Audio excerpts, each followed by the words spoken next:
Welcome to Modern Management of the Older Adult, brought to you by the Institute of Clinical Excellence.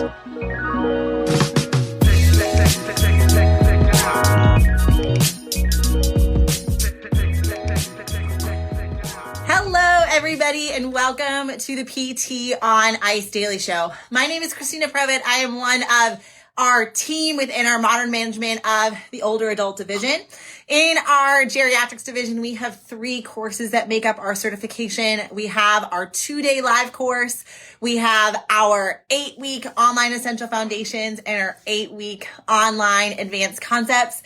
In these courses, you will learn everything that you need to know in order for you to feel super equipped to be working with your older adults and challenging them in the way that they deserve. If you are wanting to know when our next courses are, I encourage you to go to ptonice.com/resources and sign up for MMOA Digest. That is our bi-weekly email newsletter where we bring all of the research to your inbox, but also we talk about all of the courses that we have coming up over the next several months and in different regions in our online courses. All right. Let's talk about intensity. Yesterday on Instagram, I posted a little bit of a rant. For anyone who kind of doesn't know, I am right now, hopefully very close to finishing my PhD. It has been a long process, lots of edits. That's a whole other rant. But in order for me to prepare for my defense, we've been looking at kind of scouring the literature on resistance training and resistance training principles. My PhD dissertation is looking at high intensity resistance training with respect to load. And so really part of my job as I prepare for my defense is to look at high intensity resistance training in different areas in geriatrics and try and compare that to the paradigm that I was looking at in my research studies. As I was doing that, I recognized that in the research space, there is a lot of confusion around what intensity actually means.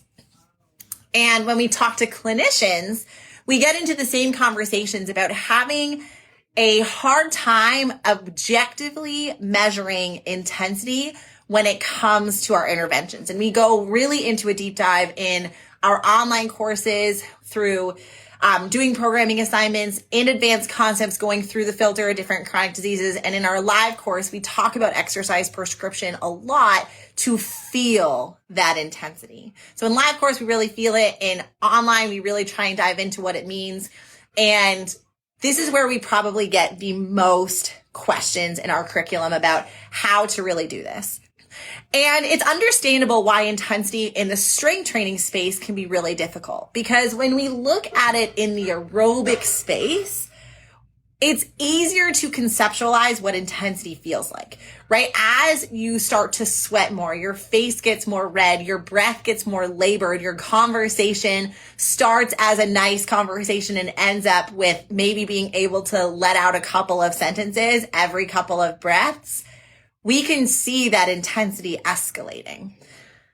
But we don't have that same cardiovascular response all the time when it comes to intensity in the strength training space. And so when we are thinking about intensity in the strength training space, the part where we really start to get confused is because we are manipulating sets, load, and repetitions. And by manipulating these variables on a sliding scale, and they're going to be interlinked, we are going to be able to apply intensity in different ways. And it is going to feel different when we are doing one type of intensity versus the other, and when we compare it to aerobic training.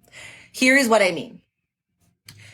If we are thinking about high load intensity resistance training, which we advocate very strongly for in our MMOA division, it is not going to feel like you are out of breath or that you are having that big sweat response. It is going to feel like you are pushing as hard as you can and you're getting to a point where your muscles are just not able to lift another repetition. It doesn't feel this. It feels like effort and load on the body that is creating a harder time pushing against that resistance. When we are looking at high load intensity resistance training, we are looking at repetitions less than 6, load higher, and our sets can be anywhere between 1 and 3 sets. So 1 to 3 sets times, usually in that 1 to 6 repetition, load is higher. That is high intensity.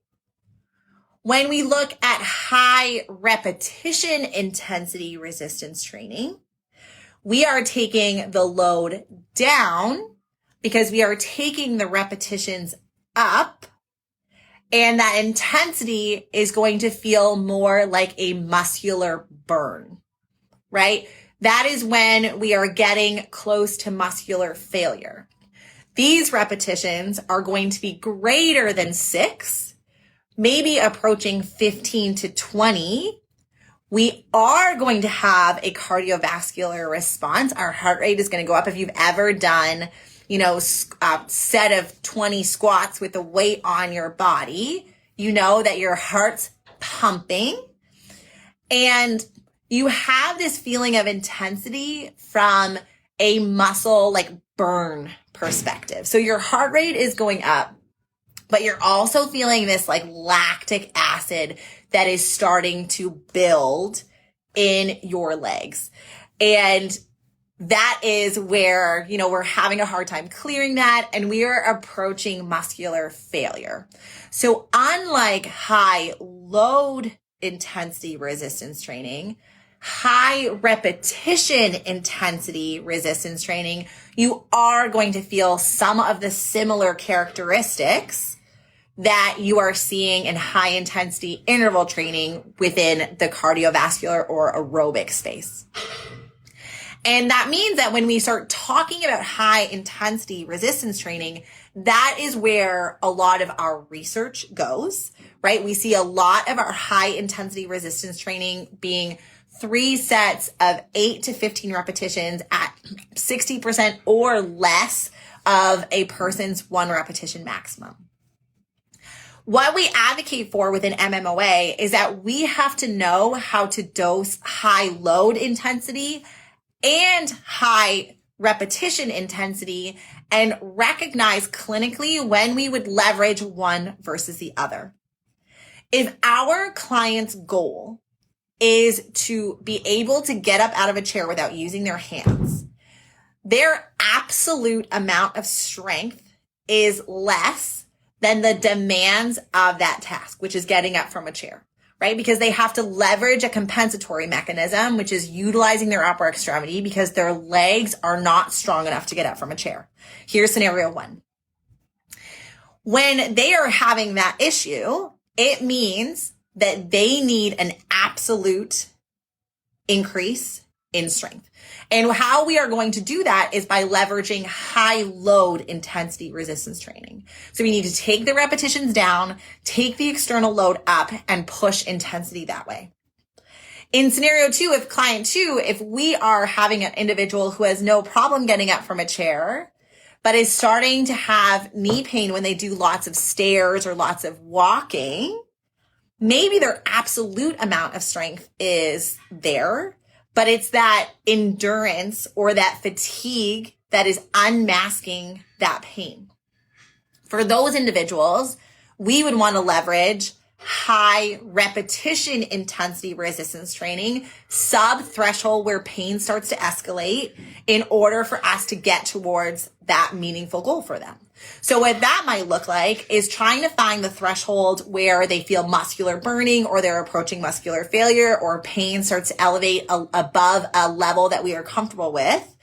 And we are doing high repetition. So we may be doing 3 sets of 8 step-ups each side at a load that gets them to approaching muscular failure. In that scenario, we would be leveraging that high repetition intensity. In both of these scenarios, and what I really want to impress upon you all is that when it comes to the research in resistance training, intensity matters. And we need to be able to sliding scale that intensity. Another way we see this in clinical practice, and we talk about all the time, is that when it comes to high load intensity resistance training, most of the time we're going to want to be present. Ideally, this is supervised resistance training, especially for new learners, especially for individuals with complexities.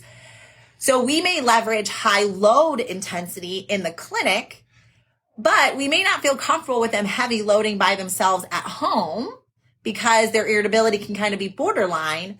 And so maybe then their home exercise program, we're going to be leveraging more high repetition intensity. So there's different ways that we can be leveraging both. But the point is that we need to be able to differentiate those two, and we need to know how to assess objective intensity in both of those spaces. The problem that we're seeing in the research right now is that we have so heavily leveraged high repetition intensity that we only have a handful of studies that is leveraging high load in the geriatric space. We have plenty that is leveraging high load intensity in our middle-aged and younger individuals, our athletic populations, but we need to be leveraging this more in our older adult populations because it is unmasking this unconscious ageism that we believe that high intensity can only be done with high repetitions for our older adults. And if you've been with the MMOA crew, you know that we are constantly battling back against that narrative because our older adults need to be stronger. And if they need to be stronger, then we need to be honing in on the muscular physiology that we know is going to get them as strong as possible, which is going to be bringing those reps down, getting that load higher, tapping into those type 2 fibers, getting as many motor units recruited as possible, and making sure that we are hitting those intensity thresholds. When we are thinking about this, kind of coming full circle, the important part is that we distinguish between what we are trying to do. Yes, we are going to do high intensity, but are we trying to do high load intensity or high repetition intensity? If we are doing high load intensity, it's going to feel different. It is not going to feel like a muscular burn. We could have that cardiovascular response, but most of the time we're not going to have it. It's going to be blunted compared to other methods. And we are just getting to the point where the load is starting to act on the body in a way that is causing us to slow down our repetitions, use a high amount of effort, and feel like our capacity is kind of hitting this threshold that we won't be able to do anymore. When we switch to high repetition intensity, that switches, right? It's going to mimic a little bit more like our aerobic training. Our heart rate is going to go up. We will use this. Jeff talked about this last week around EMOMs and AMRAPs and rounds for time. That is us leveraging high repetition intensity. So we are going to be utilizing that as accessories for home exercise programs to increase efficiency in our exercise programs. There is many ways for us to leverage high repetition intensity. The important part is that we distinguish between the two, and then we push on research to be looking at both. There are times where I am looking at an individual's method sections and they say that they are doing 3 sets of 12 to 15 at 80% of their 1 rep max. It's not a true 80% if you're hitting that repetition count because it's just not possible. 80% is around a 5 to 6 rep max if we look at our physiology tables. So really trying to think about this question of intensity, because intensity matters, intensity wins. The research is too strong to not be leveraging high intensity, but we have to know what the differences and nuances are when we are going to leverage those different types of high intensity, and then how do we objectively measure that we are hitting that mark. All right, I hope that rant made sense. This has been something that has been noodling in my mind for a long time as I prep for my PhD defense, and something that we see all the time, especially when we're on the road or talking through the weeks around exercise prescription in our online courses. If you are wanting to figure out where we are, I encourage you to sign up to MMOA Digest. It's a bi-weekly email it comes into your email that talks about all the new research coming up in the area, but also talks about all of the courses coming up over the next 6 months. And so we break it down by region so you can figure out if we're nearby. If you have any questions about the intensity piece for strength training, please let me know. And then hopefully we can keep this conversation going. All right. Have a wonderful day, everyone, and we will talk soon. Thank you for listening to the MMOA podcast. If you found this helpful, please share with someone that could benefit.